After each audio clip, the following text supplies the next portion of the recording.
Good afternoon.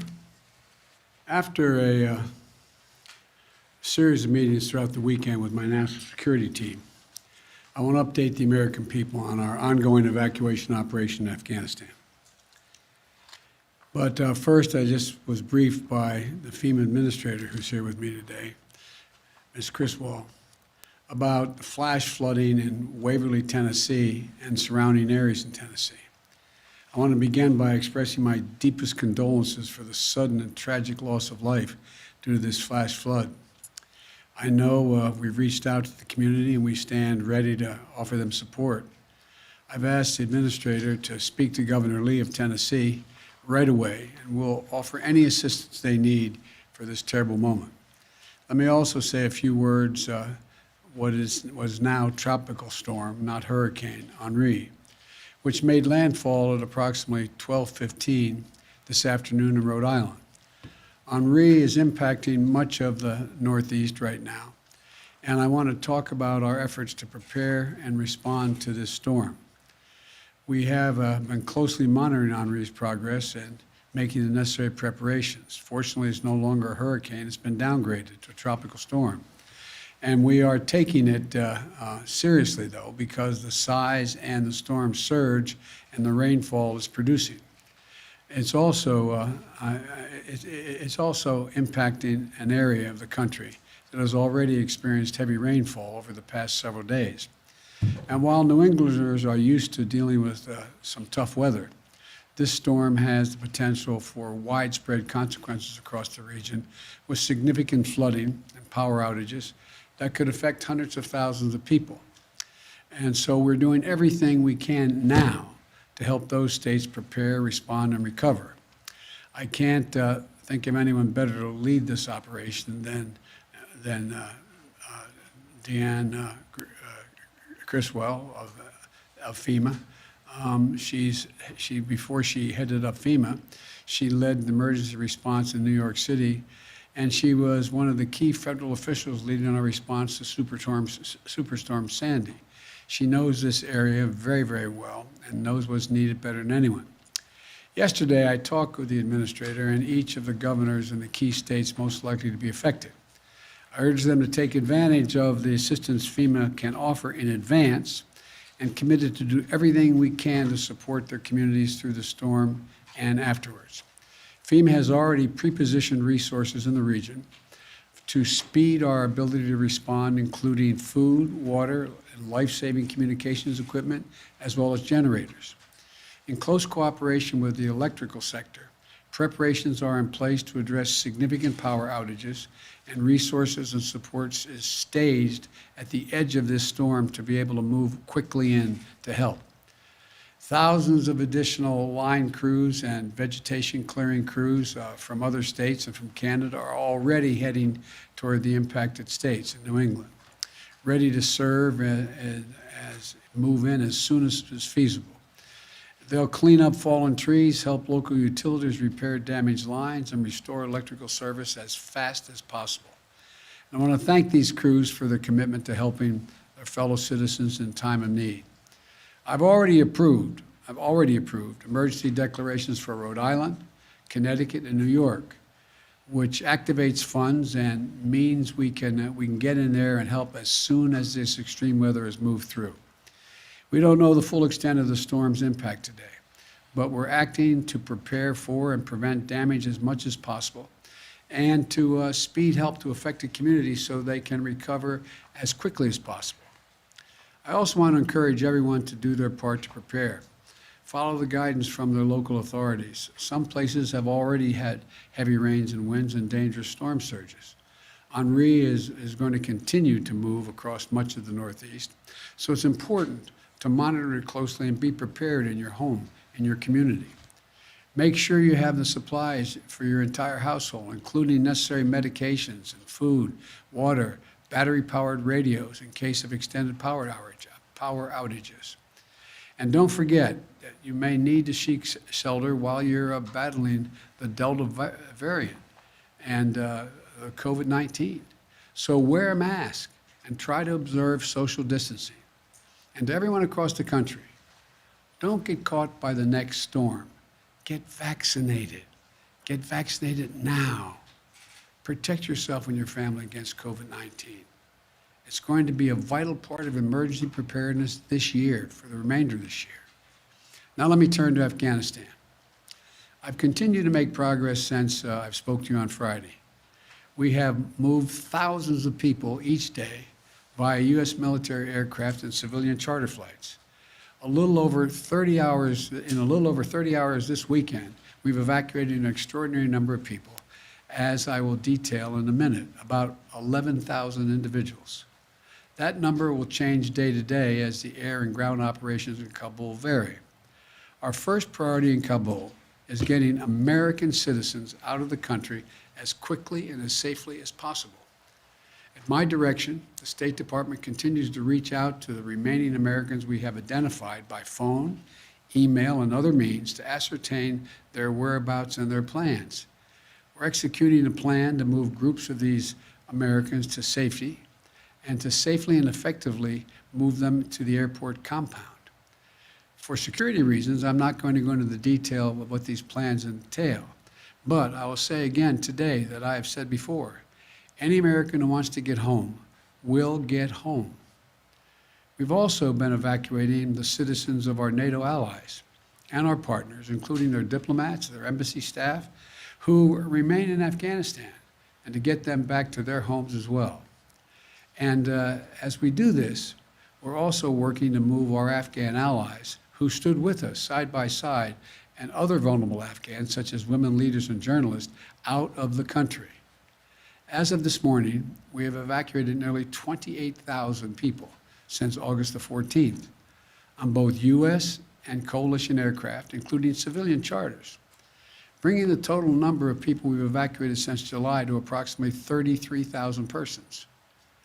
In one 24-hour period this weekend, 23 U.S. military flights, including 14 C-17s, 9 C-130 flights, left Kabul carrying 3,900 passengers.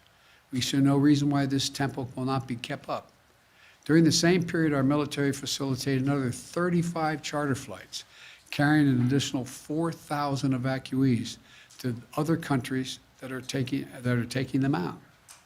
Altogether, we lifted approximately 11,000 people out of Kabul in less than 36 hours. It's an incredible operation. Let me be clear. The evacuation of thousands of people from Kabul is going to be hard and painful, no matter when it started, when we began. It would have been true if we had started a month ago or a month from now. There is no way to evacuate this many people without pain and loss of heartbreaking images you see on television.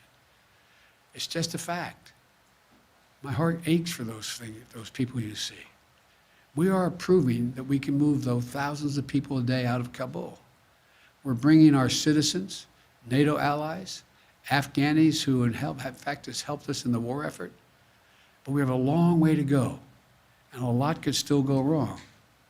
But to move out 30,000 people in just over a week, that's a great testament to the men and women on the ground in Kabul and our armed services. It also reflects a tireless diplomatic effort.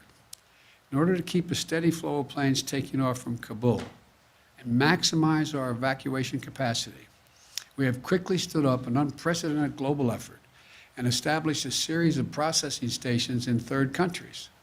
In short, we're not flying them directly to their country, we're flying to these processing stations, where we're working with more than 24 countries across 4 continents.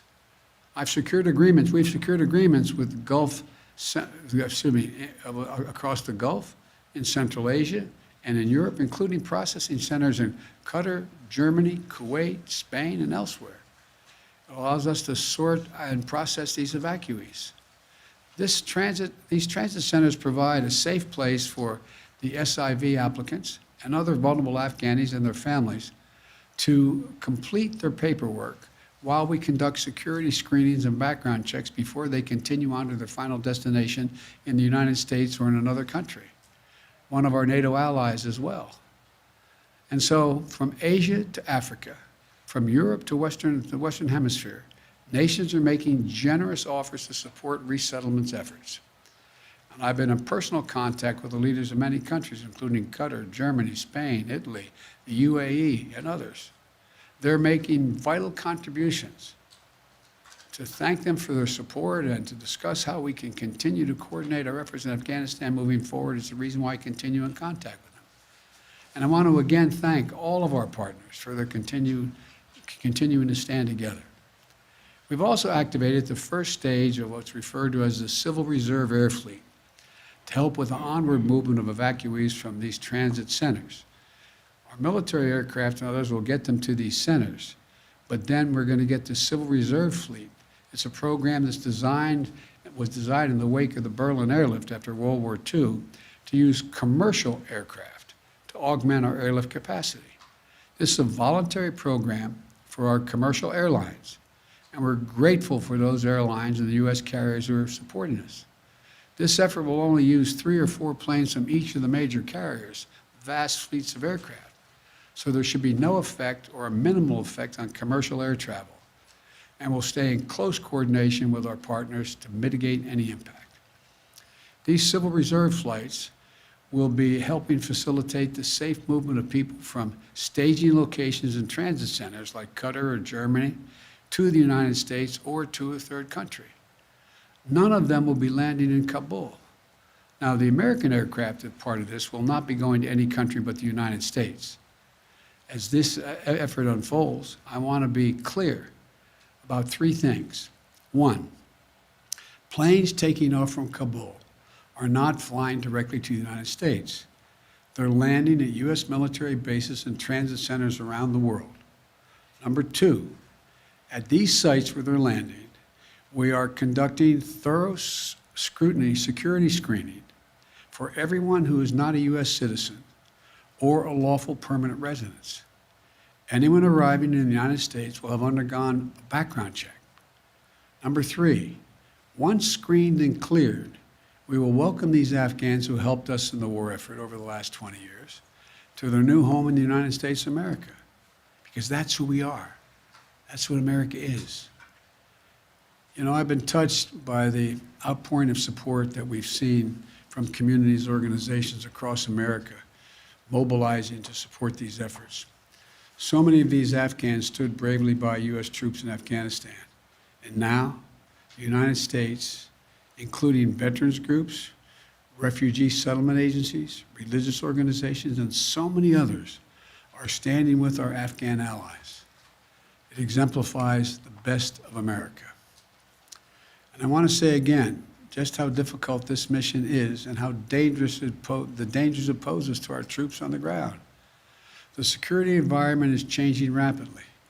There are civilians crowded at the airport, although we've cleared thousands of them. We know that terrorists may seek to exploit the situation and target innocent Afghans or American troops.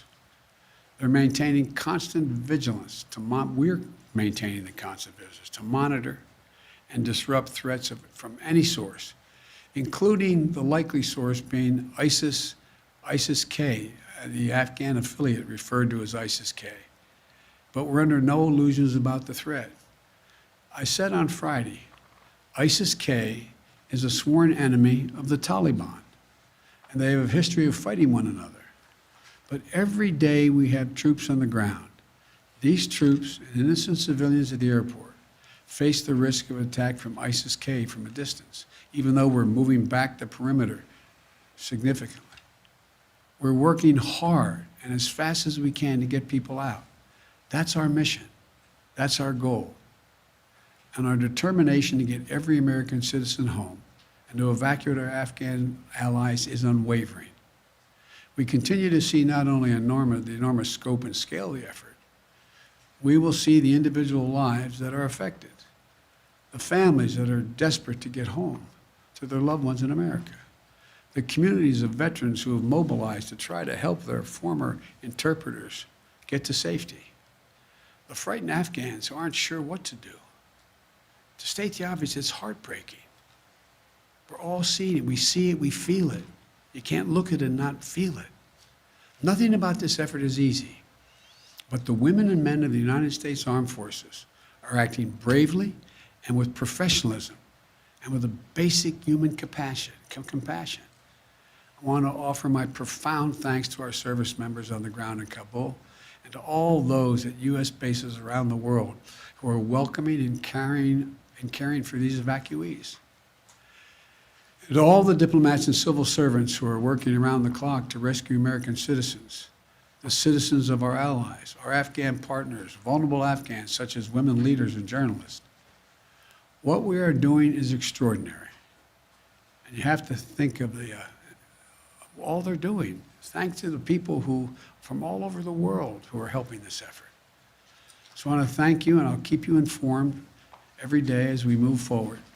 May God protect our troops and our diplomats and who are serving in harm's way. Now I'll take a few questions. Darlene from the Associated Press. Mr. President, thank Yes. you. We're 9 days away from the August 31st deadline. Will you extend that deadline, or what is your thought process on extending the evacuation operation? There's discussions going on among us and the military about extending. Our hope is we will not have to extend, but there are going to be discussions, I suspect, on how far along we are in the process. Mr. President. Mario Parker, Bloomberg. Thank you, Mr. President. Just to piggyback off the August 31st deadline, you told the G7 in Cornwall, you promised them support back in June. If they ask for a larger or a longer American presence past the August 31st deadline, what will you tell them on Tuesday, sir? I will tell them that we'll see what we can do. Look, we are working closely with the G7. I've spoken with most of the leaders of G7. I'll be doing a conference with them, I think Tuesday, I'm not certain. And we'll have that discussion. But we already have helped get out diplomats from other countries. We've already helped get out citizens from other countries, and we'll continue to do that. And Mr. President, it sounded like you've extended operations into Kabul outside of the airport. Is that correct? What I'm not going to do is talk about the tactical changes we're making to make sure we maintain as much security as we can. We have constantly, how can I say it, increased rational access to the airport where more folks can get there more safely. It's still a dangerous operation, but I don't want to go into the detail of how we're doing it. Mr. President. Andrew from the Wall Street Journal.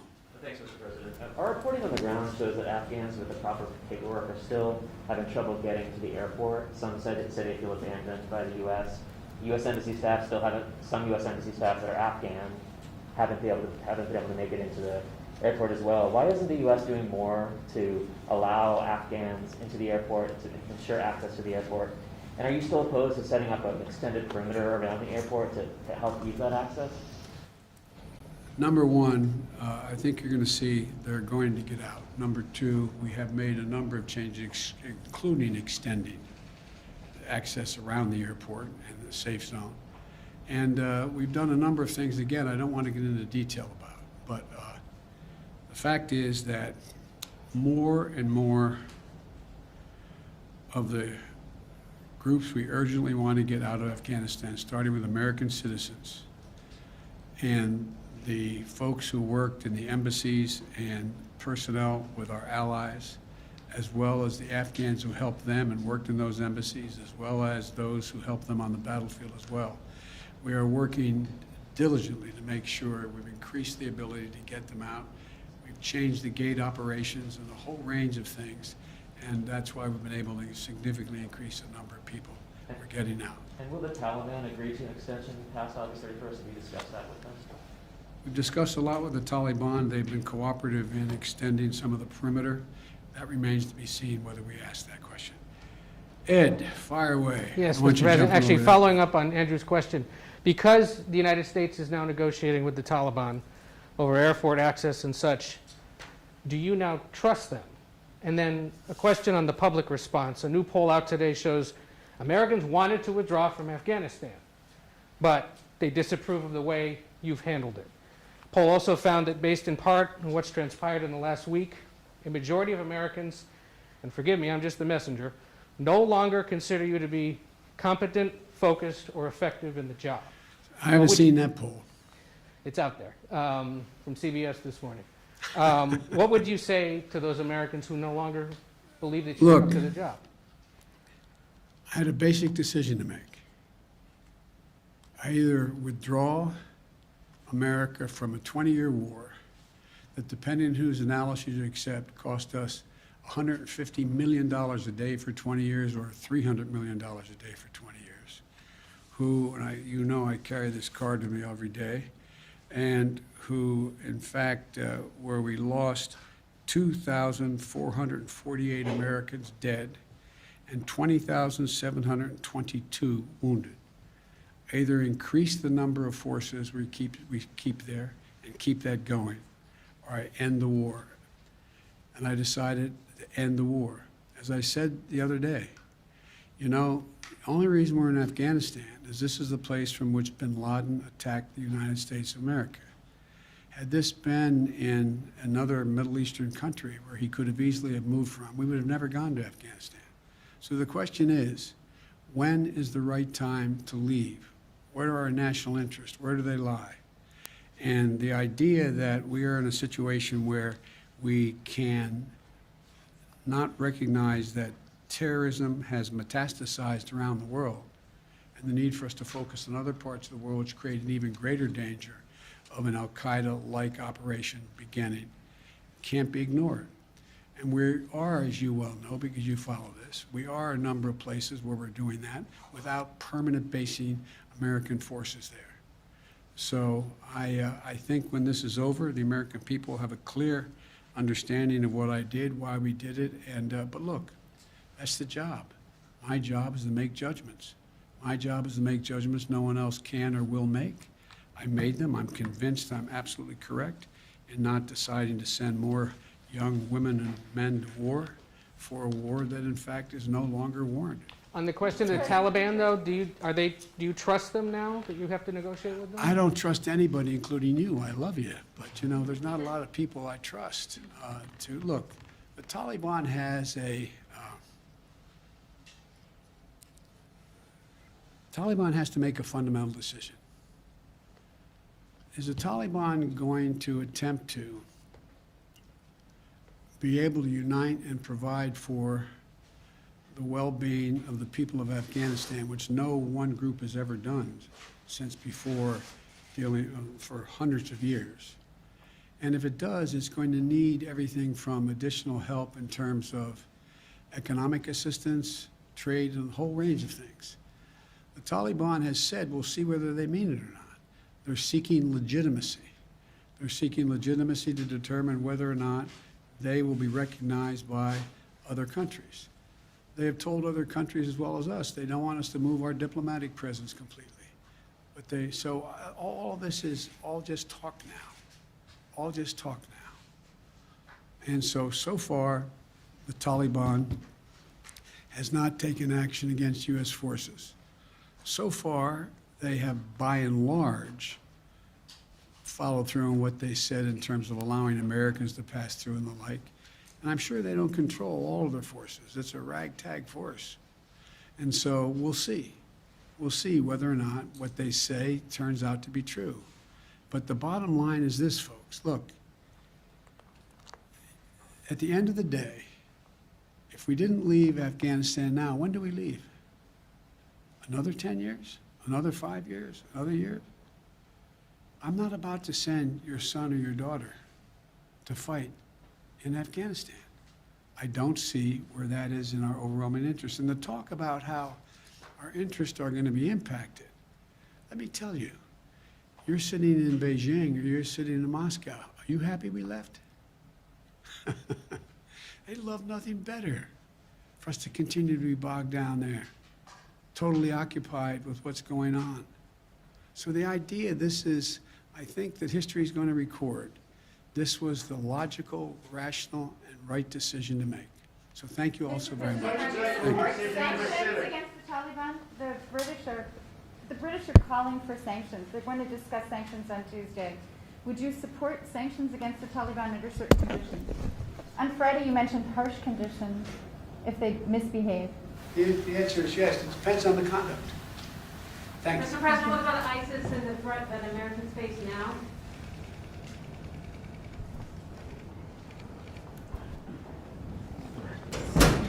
It's okay. fine. All right.